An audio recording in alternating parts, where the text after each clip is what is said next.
Habang nagsasagawa ng malawakang pagbabakuna laban sa COVID-19 ang pamahalaan ng Pilipinas, patuloy na kumakalat sa social media ang mga maling impormasyon tungkol sa mga bakuna.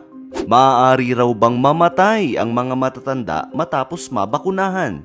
Maaari raw bang maging magnetic ang mga tao matapos mabakunahan? Yung totoo.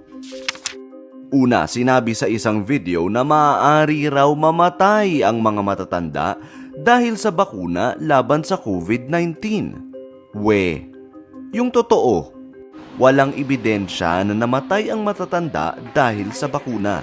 Sa Pilipinas, sinabi ng Food and Drug Administration noong April 23 na karamihan sa mga naitalang namatay pagkatapos mabakunahan laban sa COVID-19 ay may nauna ng sakit at walang kinalaman sa bakuna ang kanilang kamatayan. Pangalawa, naglabas daw ng advisory ang Makati Medical Center o MMC na nagsasabing nagpapahina ng immune system ang COVID-19 vaccines. Hindi ito totoo ha. Pinabulaanan ng MMC na inilabas nila ang abisong ito. Nagtataglay din ito umano ng maling impormasyon. Naglabas din sila ng impormasyon tungkol sa mga bakuna laban sa COVID-19. Walang nakasaad dito na nagpapahina ng immune system ang mga bakuna. Ayon sa World Health Organization, sa United States Centers for Disease Control and Prevention at sa Department of Health, pinapalakas pa ng bakuna ang ating immune system. Dagdag ng CDC, normal lamang ang magkaroon ng sintomas tulad ng lagnat pagkatapos ng pagpapabakuna at senyas ito na lumalakas ang immunity sa katawan. Pangatlo, merong haka-haka. Maaaring magdulot ng pagkabaog ang COVID-19 vaccines lalo na yung gumagamit ng mRNA. Dahil daw may proteinang tinatawag na syncytin-1 na umano'y kailangan sa pagbuo ng inunan.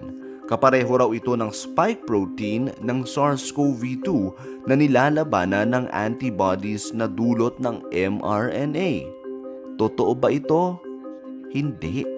Walang ebidensya na naaapektuhan ng bakuna laban sa COVID-19 ang kakayahang magbuntis.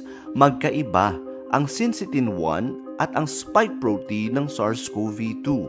Ayon sa mga eksperto, maaaring magpabakuna ang mga taong may balak magbuntis.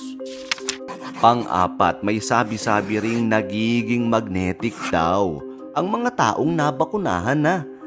Makikita raw ito kung lalagyan ng magnet ang itaas na braso pagkatapos mong mabakunahan. Kaibigan, wala itong katotohanan ha. Ang mga video na ito ay bahagi ng Magnet Test Challenge sa TikTok. Ayon sa mga eksperto, kahit may magnetic metal sa formulasyon ng mga bakuna, masyadong maliit ang dosis ng bakuna at hindi sapat ito para magdulot ng magnetic reaction. At panlima, may sabi-sabing hindi raw nasubok sa mga hayop ang mga bakunang ipinamahagi sa United States. Hindi totoo ito. Nang finact-check ito ng Rappler noong Mayo 2021, bawat bakunang binigyan ng US Food and Drug Administration ng Emergency Use Authorization ay dumaan sa animal testing. Kabilang dito ang mga bakunang gawa ng Pfizer, Moderna at Johnson & Johnson. Nagkaroon din ng animal testing para sa mga bakuna ng AstraZeneca at Novavax. O kaya kaibigan ha, mag-ingat sa mga maling impormasyong madaling kumakalat sa social media tungkol sa mga bakuna. May nakita ka bang mga kaduda-dudang post katulad nito? Magpadala ng link at screenshot nito sa factcheck@rappler.com.